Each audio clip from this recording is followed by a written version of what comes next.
नमस्कार, capital TV Uttar Pradesh देख रहे हैं आप और मैं हूं आपके साथ दिव्या सिंह।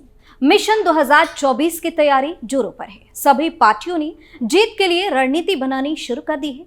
लोकसभा चुनाव के लिए अब 3 महीने से कम का भी वक्त बचा हुआ है। इस बीच INDI अलायंस के लिए उत्तर प्रदेश में राह आसान नहीं है। अब इसकी वजह भी सामने आ गई है। जी हाँ, बहुजन समाज पार्टी और समाजवादी पार्टी के बीच की उलझन।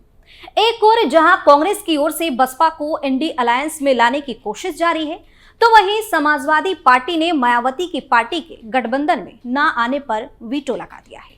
बता दें कि कांग्रेस के लिए भी यूपी में बड़ी असहज स्थिति है। एक ओर जहां कांग्रेस नेता चाहते हैं कि बसपा इंडिया अलायंस में आए, वहीं गठबंधन में शामिल अन्य दल सपा और उसके साथ साथ राष्ट्रीय लोकदल भी चाहती है कि बीएसपी शामिल ना हो। यह बात स्पष्ट है, अभी तक ना तो बसपा को इंडी अलायंस में शामिल होने के लिए औपचारिक न्योता दिया गया है और ना ही मायावती ने गठबंधन का हिस्सा बनने के लिए कोई संकेत दिए हैं। लेकिन बीते दिनों एक प्रेस वार्ता में विपक्षी दलों के साथ साथ अपने सहयोगियों को भी संकेत दिए थे कि कोई भी विवादित बयान ना दे, ताकि भविष्य में अगर किसी को किसी की जरूरत पड़े तो कोई शर्मिंदगी महसूस ना हो। मायावती ने कहा था कि जहां तक विपक्ष के गठबंधन में बीएसपी सहित अन्य जो पार्टियां शामिल हैं, उसके बारे में किसी को बेफिजूल भी टीका टिप्पणी करने की जरूरत नहीं है, क्योंकि भविष्य में देश और जनहित में कब किसको किसकी जरूरत पड़ जाए यह कहना आसान है और तब उन्हें शर्मिंदगी न उठानी पड़े, इसका भी ख्याल रखा जाना चाहिए। हालांकि इस मामले में खासकर समाजवादी पार्टी इस बात का जीता जागता उदाहरण है। अब यहाँ एक सबसे महत्वपूर्ण सवाल यह है कि आखिर सपा क्यों नहीं चाहती कि बसपा साथ आए, यानी कि मायावती साथ आए। उसके नेता साल 2019 के लोकसभा चुनाव के परिणामों के हवाले से बसपा की वकालत नहीं करती।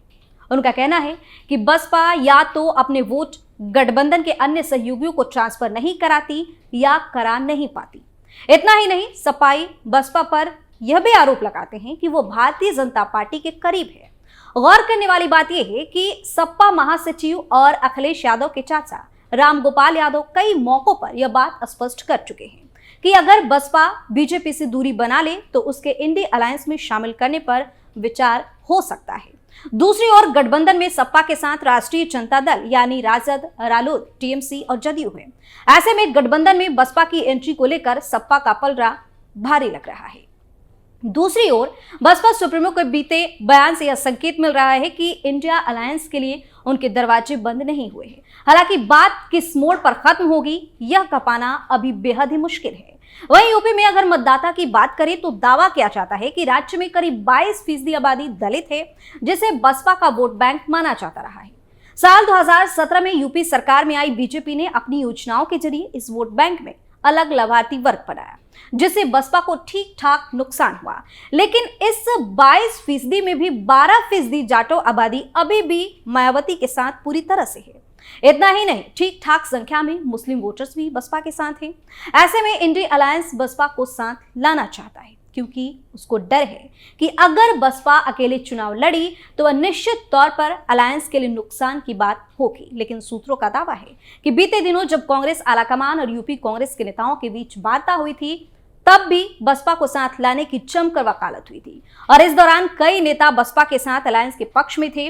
अब देखने वाली बात यह है कि क्या बसपा को यूपी में साथ लाने के लिए कांग्रेस अखिलेश यादव और सपा को मनाएगी या कांग्रेस की ये कोशिश धरी की धरी रह जाएगी। इस खबर में इतना ही। देखते रहिए कैपिटल टीवी उत्तर प्रदेश। नमस्कार।